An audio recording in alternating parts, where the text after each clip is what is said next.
யாரை வேணாலும் கமெண்ட் பண்ணலாம், ஆனால் அதுக்கு ஒரு தர வேணுங்க. நீங்கள் அப்படியே என்னமோ செத்துரு, நீ எல்லாம் உயிரோட இருக்க, நீ இந்த ஜென்மம் அந்த ஜென்மம். ஏன் நான் உனக்கு தங்கச்சி இல்லை, உனக்கு அக்கா இல்லை, அவளெல்லாம் இப்படி தான் பேசுவீங்களா? என்ன வந்து நீங்கள் ஹர்ட் பண்ணுறனால உங்களுக்கு என்ன கிடைச்சது? சந்தோஷமா, இல்லை பணமா, இல்லை நிம்மதி?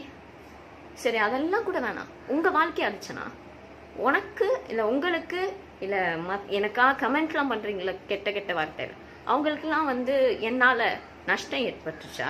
எவ்வளோ ரூபாய் நஷ்டம்? இல்லை என்னத்துக்காக என்னை வந்து இவ்வளோ கேவலமாக முடிஞ்சு போன பிக் பாஸை வச்சு இன்னும் என்னை மட்டம் தட்டுறது எந்த விதத்தில் நியாயம்? நான் வாட்டில் நான் உண்டு, என் வேலை உண்டுன்னு இருக்கேன். எதுக்கு தேவையில்லாமல் என்ன இழுக்கிறீங்க? இல்லை அவ்வளோ கெட்ட வார்த்தை எதுக்கு? ஏன் கெட்ட வார்த்தை இழுத்துட்டுறீங்க? ஏன் இதே தமிழ்நாட்டில் பிறந்தவ தானே நான்? ஏன் உங்களுக்கு நான் அக்கா தங்கச்சி மாதிரி இல்லை?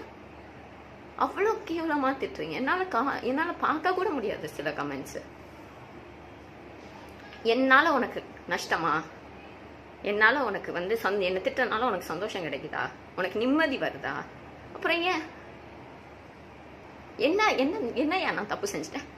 என்னையா தப்பு செஞ்சேன்? போய் தானே சொல்ல. இதில் எப்போ உருப்படியா வாழ்க்கையில் ஒரு போய் கூட எவன் சொல்லலையோ அவன் கமெண்ட் போடட்டும். அவன் இதுக்கு கமெண்ட் போடட்டும், சரியா? நான் பொய்யே சொல்லலை, நான் ஹரிச்சந்திர வம்சம், நீ ஏண்டி பொய் சொன்னேன்னு கேட்கட்டும். என்னால் யாருமே அழிஞ்சு போகலைங்க. ஃபர்ஸ்டே உங்களுக்கு அந்த கான்செப்டே புரியல. என்னால் யாரும் அழிஞ்சு போகல. ஏன் நான் நல்லது செய்கிறேன் கெட்டது செய்கிறேன் தாண்டி ஒரு பொண்ணை ஃபர்ஸ்ட் மதிக்க கற்றுக்கோங்க. தமிழரோட பண்பாடு அது கிடையாது.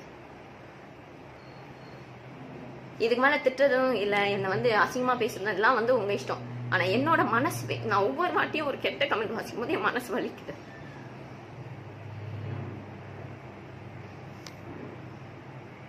ஆனால் இது வரைக்கும் என்னை வந்து தரமான கமெண்ட்ல திட்டிருக்காங்க. அவங்களுக்கு வந்து தேங்க்ஸ். ஏன்னா நீங்கள் சொன்ன கமெண்ட்ஸ் நான் வாசிச்சிருக்கேன், நான் அதுக்கேற்ற மாதிரி திருத்திக்குவேன். அண்ட் எனக்காக சப்போர்ட் பண்ணுறவங்களுக்கும் ரொம்ப ரொம்ப தேங்க்ஸ். தேங்க்யூ. நம்ம மனுஷ ஜென்மமான சாவடிக்கணும் புறம்போக்குங்களை. அவனை சாவடிக்க கூடாது ப்ரோ, துடிக்க விடணும், அப்படியே அவுத்து போட்டு சுடணும் ப்ரோ கீழே. பயமாக இருக்குது. பொம்பளை பசங்களை தெருவில் விடுறதுக்கே பயம்.